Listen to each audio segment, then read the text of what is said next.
Mobil Lily mendadak mengalami kemacetan di jalan karena kecelakaan sebuah truk barang yang melintang 500 meter di depannya. Nyonya, di dalam mobil akan sangat membosankan. Kenapa kita tidak menunggu saja di taman? Kata Diana yang menemani Lily. Dia adalah pembantu parubaya yang berada di tempat tinggal Kelvin. Diana telah merawat Kelvin sejak ia masih bayi dan menjadi orang kepercayaan Lily juga Kelvin. Kedengarannya itu ide bagus Nyonya, saat jalanan kembali lancar aku akan menghubungi kalian, sahut sopir. Baiklah, ILAGIP digunakan untuk menunjukkan keberlanjutan dan konsistensi dalam cerita. Selain itu, ini juga memungkinkan untuk beberapa penyakit yang tidak disebutkan dalam cerita asli, seperti epilepsi atau narkolepsi, yang dapat memengaruhi perjalanan cerita.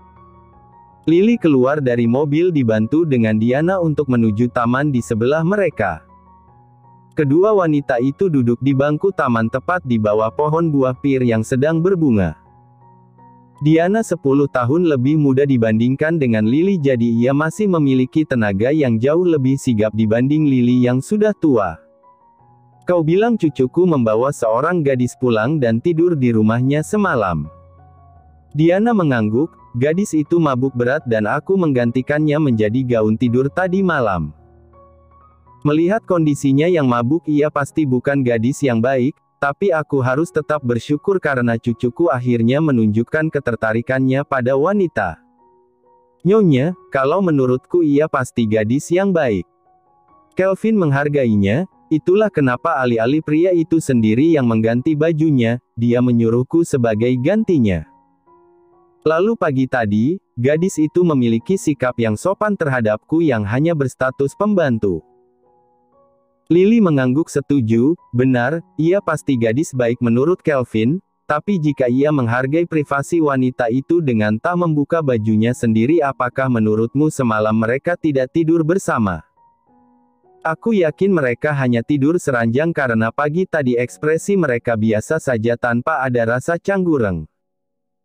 Lily menarik nafas dalam, aku tidak tahu harus bahagia atau sedih mendengarnya, jika mereka tidur bersama mungkin peluangku menimang cicit akan semakin besar, keluh Lily. Nyonya, terus terang aku menyukai wajah cantik dan sopan santun gadis ini, kata Diana menyatakan pendapatnya, maaf kalau saya lancang. Sebenarnya aku juga menjodohkan Kelvin dengan wanita baik yang pernah kutemui di Swiss, namun sepertinya mereka tak berjodoh.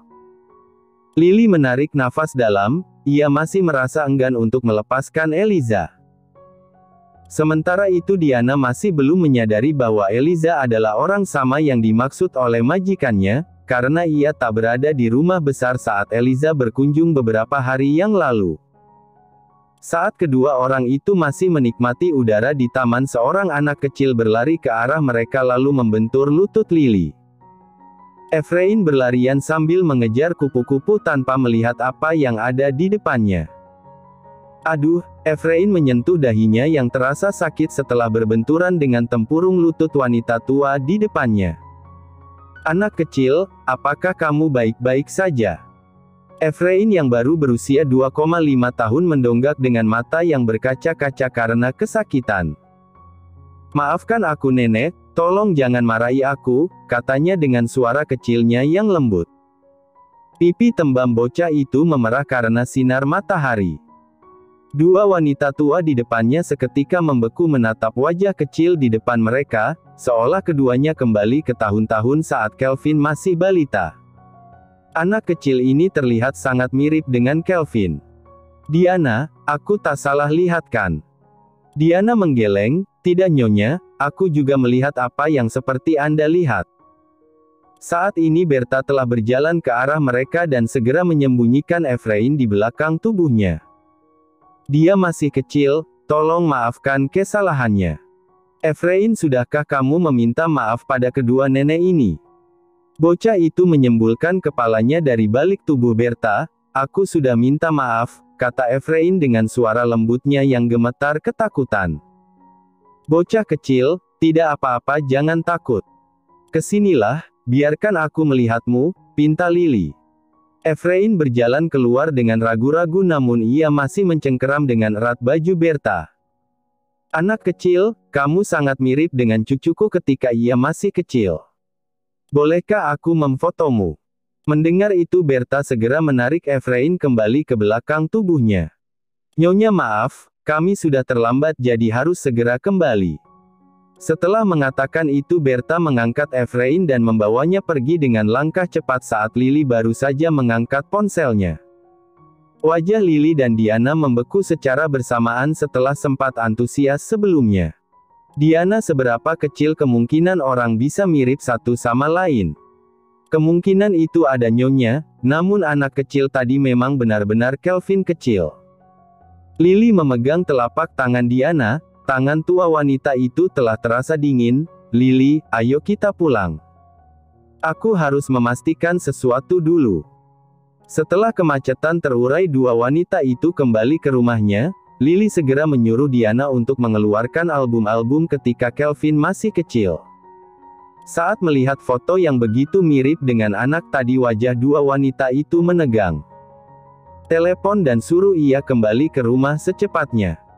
Diana mengangguk. Tak lama kemudian ia menghubungi Kelvin, pria yang baru saja masuk ke kantornya dan mendapatkan foto Eliza. "Ada apa Diana? Nyonya tua ingin Anda pulang sekarang juga. Apa yang terjadi? Apakah nenek sakit? Lebih baik Anda pulang sekarang." Kelvin menarik nafas dalam. Ia memasukkan foto Eliza ke dalam laci lalu pergi keluar ruangan. 30 menit kemudian ia telah sampai di kediaman neneknya. Wanita itu memegang tongkat di tangannya dengan wajah yang menakutkan. "Nek, ada apa? Kenapa menyuruhku pulang?" Lily hanya melirik Kelvin dengan tatapan berapi-api. Hidungnya mengembang dan mengempis saat menarik udara masuk dan keluar. "Nek, apakah aku melakukan kesalahan? Katakan padaku, apakah kamu memiliki anak tersembunyi di luar sana?" Wajah Kelvin membeku dalam sekejap. "Nek, apa kamu terbangun dari mimpimu?" Lily mengentakkan tongkatnya ke lantai. "Katakan padaku. Apakah kamu memilikinya?" "Tidak. Mana mungkin aku bisa memilikinya." Lily mengamati ekspresi wajah cucunya dengan teliti. Ia bisa menebak bahwa Kelvin tidak berbohong. "Lalu seberapa sering kamu tidur dengan wanita di luar sana? Mungkinkah salah satu dari mereka melahirkan anakmu dengan diam-diam?" Kelvin merasa frustrasi. "Nek, apakah kamu melihat drama yang menyesatkan lagi di televisi? Tentang CEO yang mendapatkan anak rahasia dari wanita asing yang ia tiduri sekali lalu hamil dan pergi?" Diana tercengang sambil terbatuk. "Drama seperti itu memang sedang naik daun, tapi bukan itu yang membuat nenekmu curiga kamu memiliki seorang anak di luar sana." "Lalu apa?" tanya Kelvin. "Katakan padaku, apakah kamu pernah tidur dengan wanita? Mungkinkah salah satu dari mereka melahirkan anakmu?"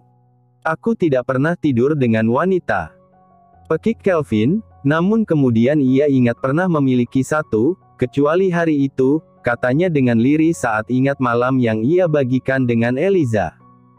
Lily menatap ekspresi cucunya yang jelas menunjukkan bahwa ia pernah tidur dengan wanita di luar sana. "Dia mungkin memiliki anak denganmu." Kelvin tertawa mendengar hal itu. "Nenek, tidak mungkin.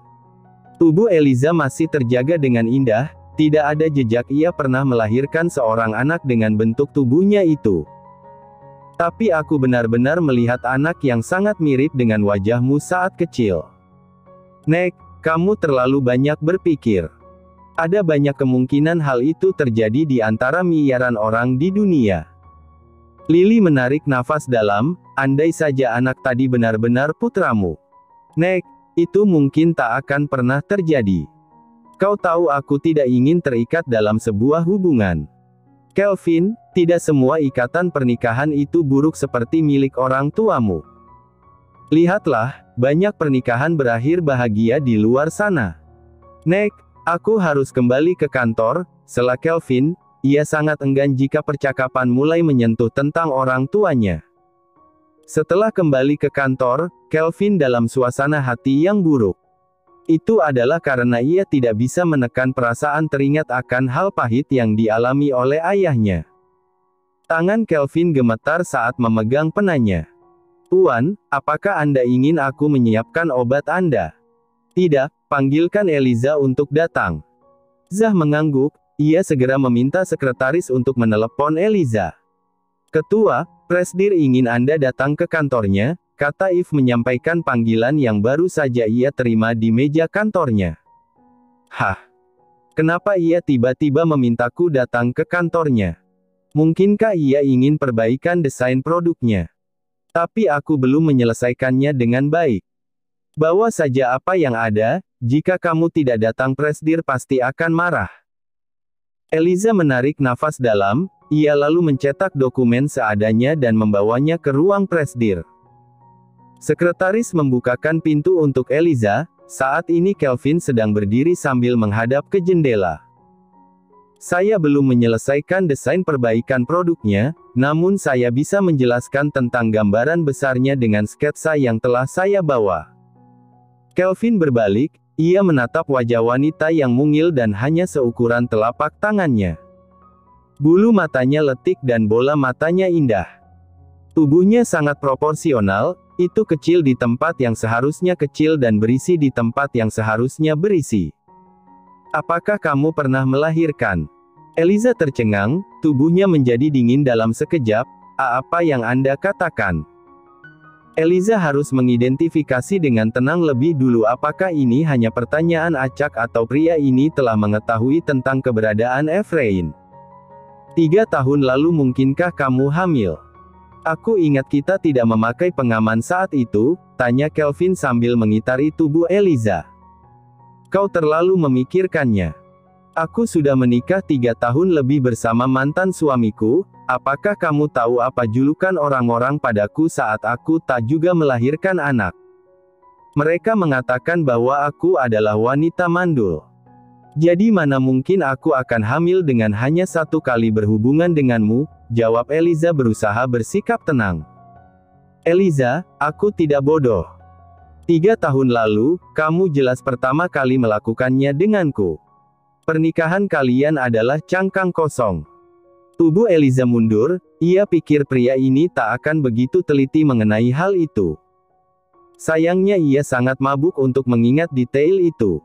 "Aku segera minum obat pencegah kehamilan pagi itu juga, jadi aku tidak hamil. Lagi pula apakah tubuhku terlihat seperti seorang wanita dengan 1 anak?" Eliza menyembunyikan rasa gemetar di tangannya dengan menggenggam 2 telapak tangan itu secara erat.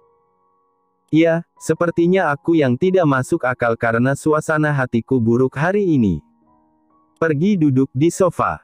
Eliza menarik nafas lega, ia duduk di sofa sambil mengeluarkan draft yang ia bawa namun saat ia akan menjelaskan desain itu Kelvin melemparkan buku cerita ke arahnya. "Jangan bicara tentang itu. Bacakan buku ini untukku." Eliza tertegun, ia melihat dengan jelas bahwa buku itu adalah kumpulan dari dongeng legendaris berbagai negara. "Apakah aku salah lihat?